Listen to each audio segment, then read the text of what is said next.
안녕하십니까? 청년들이 생각하는 넥스트 미디어 오늘 토크쇼에 참석해 주신 여러분 감사드립니다. 오늘 토크쇼의 진행을 맡은 저는 한국언론진흥재단 미디어 연구센터장 김영주입니다. 박수 한번 부탁드릴까요? 간단히 제 소개를 좀 해드리면 저는 언론재단에서 미디어 연구센터장이면서 수석 연구위원을 겸하고 있습니다. 주로 어떤 연구를 하냐면 미디어 환경이 굉장히 빨리 변하는데 그 미디어 환경 변화에 따라서 우리 이용자들의 미디어 이용 행태는 어떻게 변하는지, 그리고 뉴스 미디어들은 그 변하는 환경에서 어떻게 살아남을 수 있는지, 그리고 언론의 신뢰도가 이렇게 낮은데 어떻게 하면 그 신뢰도를 좀 끌어올릴 수 있는지, 이런 고민들을 하면서 연구를 하고 있습니다. 먼저 오늘 참석해 주신 세 분의 기자님들을 소개해 드리도록 하겠습니다. 밀레니얼을 위한 뉴스레터 서비스를 아주 선구적으로 만드신 분입니다. 김소연 대표님, 네, 소개해 주세요. 네, 소개 감사합니다. 저는 밀레니얼 세대를 타겟으로 하고 있는 미디어 스타트업 유닉의 공동 창업자 겸 대표 김소연이라고 합니다. 반갑습니다. 네, 간단히 소개해 드리면 저희는 이제 뉴스가 되게 어렵고 많잖아요. 우리가 꼭 알아야 되는 이슈를 모아서 쉽고 재밌게 풀어서 이메일로 보내드리는 서비스를 하고 있고요. 오늘 이제 좀 의미 있는 시간 될 수 있도록 저도 저희가 경험한 것들, 배운 것들 많이 나누는 시간 되도록 노력하겠습니다. 반갑습니다. 네, 다음으로 중앙일보에서 김효은 기자님 참석해 주셨는데요. 듣다 보면 똑똑해지는 라이프 팀장님이시기도 합니다. 네, 간단한 소개 부탁드릴게요. 네, 안녕하세요. 저는 듣동나의 김효은 기자이고요. 듣동나는 밀레니얼 세대를 위한 뉴스 그리고 정보 지식 컨텐츠를 팟캐스트와 유튜브를 통해서 좀 친절하게 전달해드리는 그런 뉴미디어라고 생각하시면 되고요. 저는 이제 중앙일보에서 사회부, 문화부 기자로 한 8년 정도 일을 하다가 작년부터 이 뉴미디어 실험을 하고 있습니다. 오늘 좀 좋은 자리 됐으면 좋겠습니다. 네, 다음으로 우리 금준경 기자님이신데요. 이 미디어 언론 업계에서는 굉장히 유명한 분이세요. 왜냐하면 그 미디어 오늘이라는 그 신문이 우리나라 유일의 언론을 비판하는 미디어 비평지거든요. 자, 금 기자님 자기소개 간단히 부탁드릴게요. 네, 안녕하세요. 저는 미디어 오늘에서 일하는 금준경 기자라고 하고요. 언론사들이 각자 취재하는 분야들이 있잖아요. 저희 매체는 그중에서도 미디어 언론에 대해서 주로 비판을 하는 매체인데, 사실 미디어가 앞날에 대한 걱정이 많고 뭔가 혁신에 대한 고민을 하게 되면서 저희는 그런 고민을 함께 하고 또 관련한 취재를 제가 하고 있고요. 그래서 방통위, 포털, 유튜브 이런 사업자들과 언론사에서 혁신을 하는 분들을 만나면서 좀 기록하고 그 고민을 함께 나누는 게 일이라서 제가 직접 무언가를 만들어내지는 못했지만 제가 취재한 내용을 바탕으로 해서 함께 좀 얘기 나눠보면 좋겠습니다. 감사합니다. 바쁘신 일정에도 이렇게 자리에 함께 해주셔서 정말 감사드리고요. 오늘 이 세 분의 기자님들 외에도 현장에 이렇게 우리 청년 학생들이 다 같이 모여 있습니다. 코로나19만 아니었으면 더 많은 분들이 참석해서 같이 이야기를 나눌 수 있었을 텐데 청년들을 대표해서 오셨습니다. 네, 감사드리고요. 이제 본격적인 토크 콘서트를 시작해 보도록 하겠습니다. 네. 세 분은 언론, 뉴미디어와 연관이 굉장히 깊은 일들을 하고 계시잖아요. 각자 활동하고 계신 분야에 대해서 좀 소개를 해주시면 좋을 것 같습니다. 그래서 김소연 대표님 먼저 해주시고요. 유닉은 시사 뉴스레터라고 많이 알려져 있는데요. 우리가 이메일을 보통 정보를 이렇게 전달하는 채널로 많이 쓰진 않고 커뮤니케이션 용도로만 많이 썼었잖아요. 근데 유닉은 이제 여기가 유효한 콘텐츠를 유통하는 채널일 수 있겠다. 우리가 뉴스라는 콘텐츠를 만들어서 전달하는 또 다른 방식일 수 있겠다고 생각해서 이메일 뉴스레터 시장을 조금 먼저 열심히 실험하고 있는 그런 팀이거든요. 그래서 뉴스레터 분야라고 말씀을 드릴 수가 있을 것 같고, 아시다시피 우리 언론사에서도 이메일을 통한 실험은 이전에도 많이 하셨었는데, 유닉은 이제 이메일이라는 하나의 그 채널에만 집중하기보다 이걸 누가 쓰고 있을지, 그리고 이 사람들이 또 어떤 정보를 원할지 같은 걸 이제 쭉 하나의 타깃을 가지고 중심으로 설계를 해서 이제 이것저것 실험을 해 나가고 있기 때문에 그 결과로 지금 25만 명 정도의 규모의 구독자를 모시게 되었어요. 그래서 그런 분야에서 활동을 하고 있습니다. 그 25만 명의 구독자 중에 한 명이 저입니다. 저는 더 계신가요? 혹시 계신가요? 많이 계시네요. 네. 사실은 저는 밀레니얼은 아니지만 공부하려고 열심히 들여다보고 있고요. 메일도 열심히 체크하고 있습니다. 다음 우리 김혜운 기자님께서 듣동나 설명 좀 해주시죠. 네, 저희 같은 경우에는 이제 신문사에서 오랫동안 취재 활동을 했던 기자들과 그리고 또 PD들, 또 마케터들이 모여서 이제 지금 서비스를 하나 꾸려가고 있는데요. 저희는 주요 채널은 팟캐스트와 유튜브고요. 팟캐스트 같은 경우에는 최신 뉴스를 저희가 큐레이션해서 골라서 거기에 역사와 맥락을 더해서 깊이 있게 좀 익스플레인 해드리는 그런 컨텐츠들을 제작을 해오고 있고요. 유튜브 같은 경우에는 올해 처음 이제 그러니까 확장을 한 셈이죠. 유튜브에서는 이제 밀레니얼 세대들의 어떤 생활 밀착형 정보들을 조금 더 재미있게 전달해 드리려고 노력하고 있는데, 뭐 재테크나 경제 기초 상식 같은, 그리고 문화 상식 컨텐츠들을 지금 만들어 나가고 있습니다. 사실 뉴미디어, 전통 미디어에서 다 일하던 사람들인데, 이번에 이제 새롭게 도전을 해보고 있는 것이죠. 네. 새로운 도전이 굉장히 반응이 좋고요. 그 기존 언론계에 굉장히 커다란 충격 뭐 이런 것을 주고 있는 그런 그 매체입니다. 금 기자님 간단히 또 소개해 주시죠. 네. 저는 아까 말씀드렸던 것처럼 이제 미디어 오늘이라는 언론사에서 일을 하고 있는데, 최근에는 좀 그런 점들을 많이 취재를 하고 있거든요. 유튜브 환경에서 이제 뉴스의 공적 가치를 어떻게 구현할 수 있을까? 뭐 혐오 표현이나 가짜 뉴스라고 불리는 허위 정보가 이렇게 범람하는데, 언론은 어떤 역할을 해야 되고 유튜브는 어떤 역할을 해야 될까? 그런 고민들을 좀 많이 담고, 이게 미디어 리터러시라고 들어보셨죠? 미디어를 좀 비판적으로 보는 방법에 대해서 이제 기사도 이제 넥스트 미디어 리터러시라는 기획을 쓰고, 그리고 10대들을 대상으로 출판을 가짜 뉴스, 뭐 유튜브 이런 이슈로 글을 쓰면서, 저는 주로 미디어 오늘의 원래 독자는 상당히 좀 높은 층이긴 하지만 10대 대상 글쓰기를 하면서 좀 많은 분들을 만나고 있습니다. 그 10대들을 대상으로 한 유튜브 관련된 책도 쓰셔서 뭐 무려 한 4쇄까지 찍는다는 소식을 제가 아까 들었는데, 네, 깨알 홍보였습니다. 이제 본격적으로 저희가 오늘 마련된 3가지 주제를 가지고 토크쇼를 시작할 텐데요. 첫 번째 주제가 새로운 미디어 산업과 변화하는 뉴스입니다. 그리고 두 번째는 밀레니얼이 선호하는 뉴스 형태와 컨텐츠의 소비 패턴, 세 번째는 넥스트 미디어에 대한 전망입니다. 그러면 우선 이제 첫 번째 주제부터 시작을 할게요.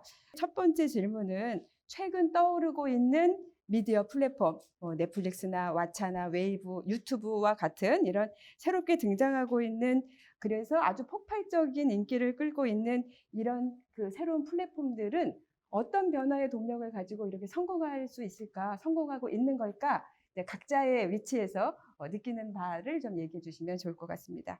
당연히 뭐 IT 통신 기술의 발달이 밑바탕이 됐겠죠. 이 영상이라는 게 굉장히 사실 무거운데 어디서나 자기가 원하는 곳에서 원하는 속도로 또 스트리밍 할 수 있게 되었잖아요. 영상 제작이라는 것 자체가, 저희도 지금 유튜브를 만들고 있지만은 누구나 제작할 수 있고 굉장히 쉬워졌고, 유통도 쉬워졌고, 또 소비도 쉬워졌기 때문에 소비자들이 더 사실 다양하고 다채로운 컨텐츠를 원하고, 직접 나아가서는 직접 제작까지 하게 되고 있는 거잖아요. 이런 어떤 변화들의 이제 OTT 서비스나 유튜브 서비스가 잘 그 니즈를 충족시켜주고 있기 때문에 이렇게 폭발적으로 인기를 끌고 있는 것이 아닌가 저는 생각하게 됩니다. 이렇게 폭발적인 인기가 사실은 코로나19 때문에 우리가 집에 더 많이 있으면서 그게 더 훨씬 증가한 수치들이 나오고 있더라고요. 네, 금 기자님 어떻게 생각하시는지요? 네, 그 2년 전쯤에 이제 유튜브 인기 채널, 가장 구독자가 많은 채널의 1위가 바뀌는 일이 벌어졌거든요. 이제 들어보셨죠? T 시리즈라는 인도의 발리우드 음악 전문 채널이 유튜브 전체 구독자 수 1위를 차지하게 됐는데, 왜인지가 좀 중요한 것 같아요. 인도는 원래 인구가 많지만 이제 스마트폰이나 인터넷 인프라가 약했던 나라인데, 스마트폰과 인터넷 인프라가 강력해지니까 그만큼 시장이 급성장하게 됐고요. 한국은 인구가 많지는 않지만 유튜브에서, 따로 통계는 안 내지만 유튜브가 영상을 삭제하는 랭킹이 공개를 하거든요. 5위에서 9위 사이에 왔다 갔다 하는 걸로 봐서는 한국도 그 정도 시장은 된 것 같아요. 그래서 막강한 인터넷 인프라가 갖춰지고 거기에 따라서 콘텐츠 수요가 만들어진 것 같고요. 여담이지만 5년 전에 넷플릭스가 한국에 처음 왔을 때 제가 썼던 전망 기사는 찻잔속 태풍이다라고 썼거든요. 이게 페이스북이 5년 전 내 글을 보여줬는데 되게 숨기고 싶은 이 전망을 함부로 하면 안 되겠다 이런 생각이 들었는데, 생각했던 것보다 더 크게 많은 콘텐츠가 투자가 되고 변화가 이끌어지고 저는 원래 미드를 전혀 안 봤는데 넷플릭스로 미드까지 보게 되는 우리의 취향 변화를 오히려 미디어가 만들어가고 있다 이렇게 판단할 수 있을 것 같습니다. 특히 넷플릭스가 굉장히 빠르게 치고 올라오잖아요. 우리나라도 현지화 전략을 정말 성공적으로 하는 그런 플랫폼이라 우리나라 언론들이 좀 많이 긴장해야 될 것 같아요. 그래서 그런 측면에서 제가 이제 김소연 대표님한테 먼저 질문을 드리고 싶은데요. 그 온라인 콘텐츠의 영향력도 커지고 온라인 매체의 영향력도 커지고 이런 상황에서 우리나라 이 콘텐츠 시장이나 콘텐츠 산업에 어떤 영향을 미치고 있을지 이런 부분들에 대한 고민도 좀 많으실 것 같아서 먼저 좀 여쭤볼게요. 네. 방금 금중 기자님께서 말씀하신 부분이랑도 맞닿아 있는 부분인 것 같은데, 저는 이 1인 미디어 산업의 성장을 좀 주목할 것이 아닌가 생각이 들어요. 뉴닉 이전에는 아까 말씀드렸던 바와 같이 뉴스레터로 콘텐츠를 전달하는 게 한국에서 그렇게 익숙한 일은 아니었었는데, 뉴닉이 이제 한번 생기고, 이제 뭐 10만, 20만 구독자를 모으면서 개인 뉴스레터를 시작했다고 저한테 말씀해 주시는 분들도 많고, 되게 유의미한 플레이어들도 많이 생기신 것 같거든요. 이제 거기에서 다루어지는 분야가 비단 뉴스뿐만 아니라 뭐 뉴스에서도 어떤 버티컬한 주제들 또는 에세이, 뭐 소설, 어떤 뭐 분야에 대한 전망 같은 것을 개인이 계속 내시는 분들도 계시고, 근데 그런 걸 보다 보면 뭔가 주어진 플랫폼에서 이렇게 그냥 플레이어로만 있는 게 아니라 이메일이라는 어떤 채널을 어떻게 보면 발굴하고 이게 커가는 동력이 개개인들이 또 되신 거잖아요. 그래서 그런 걸 보면 뭔가 새로운 형식의 콘텐츠나 플랫폼을 만드는 데의 어떤 선도 역할까지도 이 1인 미디어들이 하고 있지 않은가? 그런 생각을 좀 하게 됩니다. 기존의 미디어들한테는 굉장히 위기일 테지만 사실은 이런 1인 미디어 시대에 청년 여러분들한테는 이 위기가 새로운 기회가 될 수도 있고 그런 기회를 이렇게 현실화시킨 대표님이 아닌가라는 생각을 제가 좀 해봅니다. 자, 금 기자님은 어떻게 생각하세요? 미디어의 위기라는 말씀을 주셔서 거기에 대한 고민이 또 방금 들기도 했었는데 최근 몇 년 동안 무언가를 폭로하고 싶으신 분이 폭로를 하는 수단으로 활용하는 게 유튜브였던 것 같아요.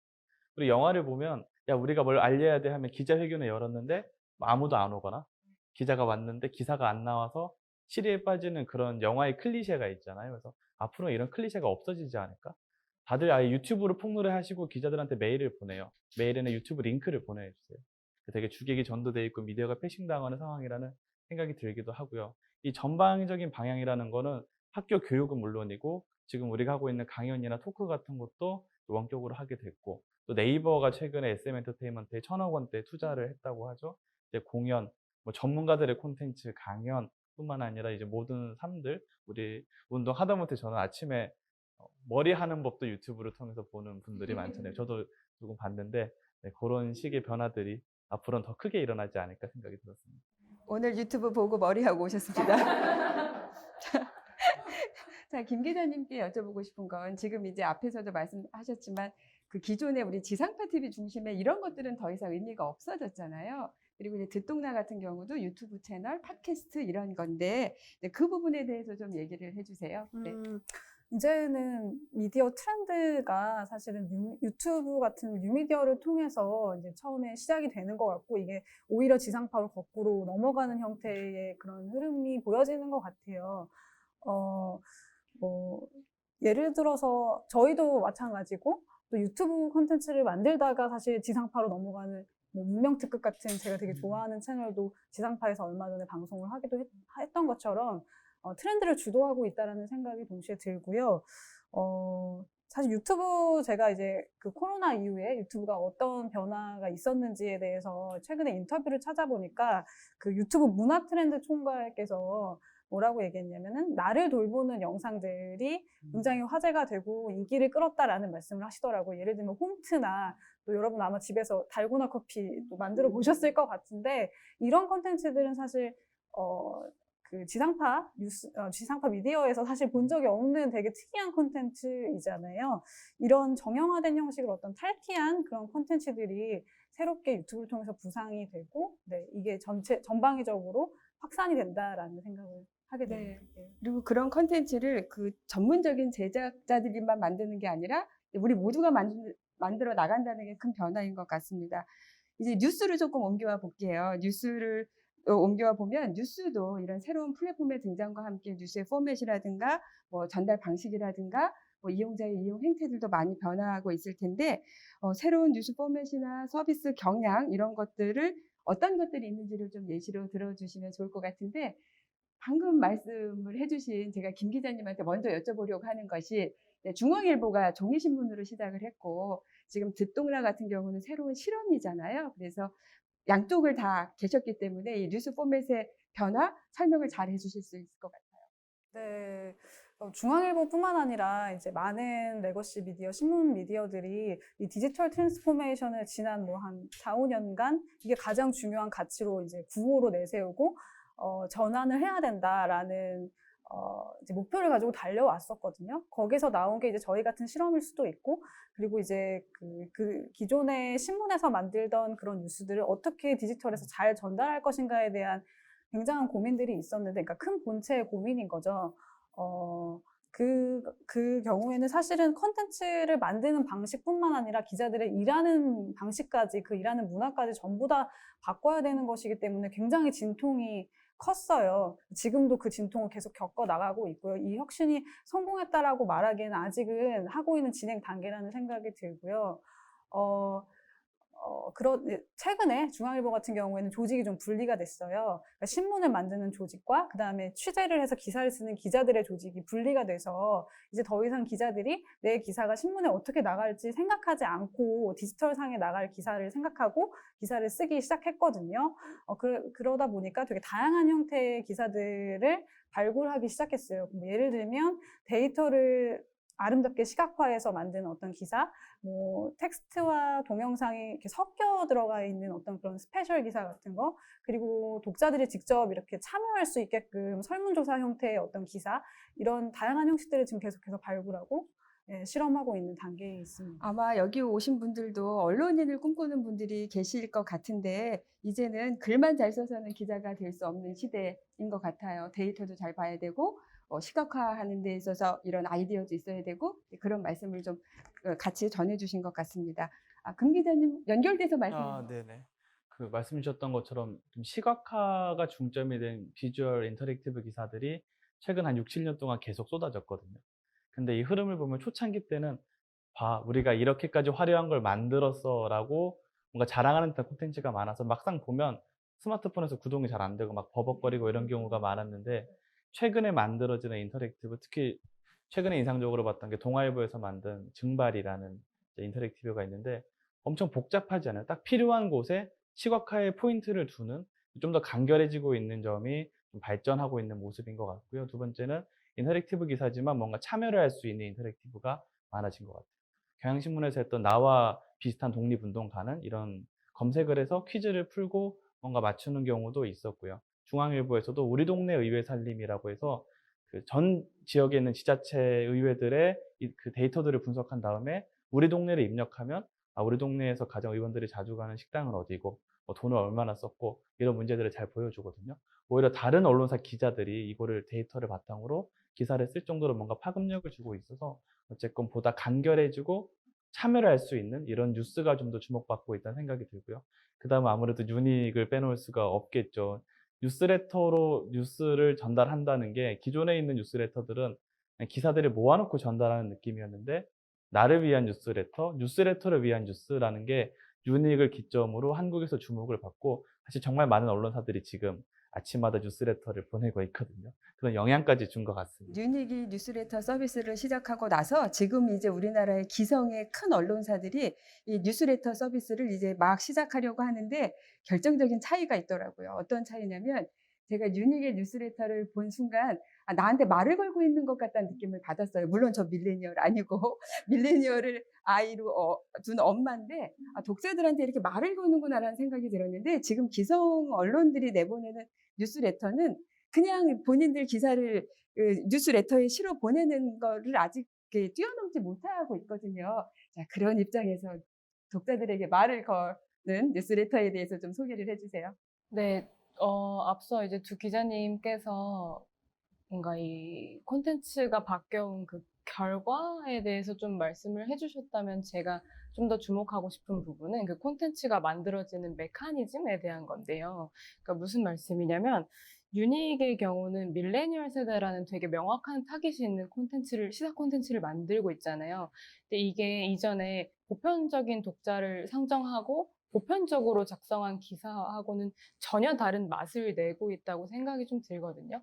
이제 센터장님께서도 말씀을 해주셨지만 저희가 말을 걸고 있는 것 같아 라는 게 사실 이 타깃 독자이신 분들일수록 더 진짜 친구가 말하는 것 같다고 아마 느끼고 계실 거예요. 그러니까 근데 그런 이제 예상 독자, 어떤 그룹 또 타겟을 이렇게 잡아서 그거에 맞는 그들의 어려움과 니즈를 해결하는 방식으로 이 기사 또는 콘텐츠가 만들어지고 기획되고 있다는 것이 굉장히 다른 변화라고 생각이 들고, 이거는 또 넓게 보았을 때는 새로운 뉴스 화자들을 만들어내는 일이라고도 생각이 좀 들거든요. 그러니까 우리가 생각하기에 이전에 뉴스라고 하면 저녁 7시에 앵커 딱 두 분이 이 사람들이 나한테 말을 거는 것 같지만 유닉의 뉴스레터를 생각했을 때에는 이게 뭐지? 갑자기 조그만 고슴도치가 말을 거는 것 같고 그런 느낌이 든단 말이죠.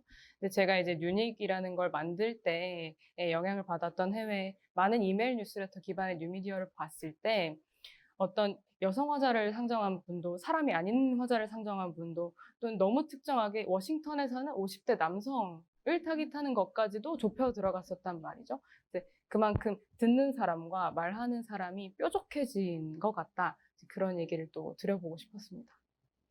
굉장히 좋은 얘기인 것 같아요. 여기 제가 밑줄 그어놨거든요. 독자를 이렇게 뾰족하게 만나는데 그 뾰족함이 이렇게 날카로움이 아니라 네, 그냥 부드럽게 친구처럼 다가오는 그건 거죠. 네, 마지막 질문이에요. 첫째 주제에 두 분, 그 종이신문으로 출발한 두 분 기자님한테 드릴 건데요. 이게 새로운 포맷이나 새로운 그 플랫폼을 고민하시면서 종이신문하고는 좀 다르다는 생각을 많이 하셨을 것 같아요. 어떤 차이점이 주로 있으실까요? 저 같은 경우는 일하는 방식에 있어서는 이제 신문 기자로 일할 때는 데일리 마감이다 보니까 워낙 짧은 호흡으로 그날 벌어지는 어떤 속보에 대해서 이제 처리하는 기사들을 많이 썼다면 지금 하고 있는 컨텐츠는 더 깊이 있게 들어가는 컨텐츠거든요. 저희가 큐레이션을 해서 거기서 깊이 있게 들어가는 거다 보니까 호흡이 훨씬 길어졌다 일하는 방식에서는 그런 차이가 있고, 사실 가장 결정적인 차이는 콘텐츠를 만드는 저와 그리고 구독자와의 저희 독자와의 거리인데요. 지금 듣동나는 이제 유튜브에서는 한 25만 정도, 그리고 팟캐스트에서는 한 14만 정도 구독자를 갖고 있어요. 구독이라는 거는 내가 이 매체가 어떤 매체인지 정확하게 알고 이걸 계속 팔로우 해야겠다 생각하시고 하시는 거잖아요. 그 구독자분들과 저와의 거리가 굉장히 가까워요. 저희가 다양한 채널과 통로를 통해서 그 피드백을 계속 받고 있고, 이분들이 댓글을 달아주시면은 그것이 콘텐츠에 바로 반영이 돼서 나오고, 저희는 온디맨드 뉴스라고 표현을 하는데요. 어떤 분들이 이제 저희 미디어를 소비하고 계시고 있는지 알고, 또 그분들도 제가 어떤 사람인지 안다라는 점에서는 거리가 굉장히 좁혀졌다. 긍정적인 저는 변화라고 생각해요.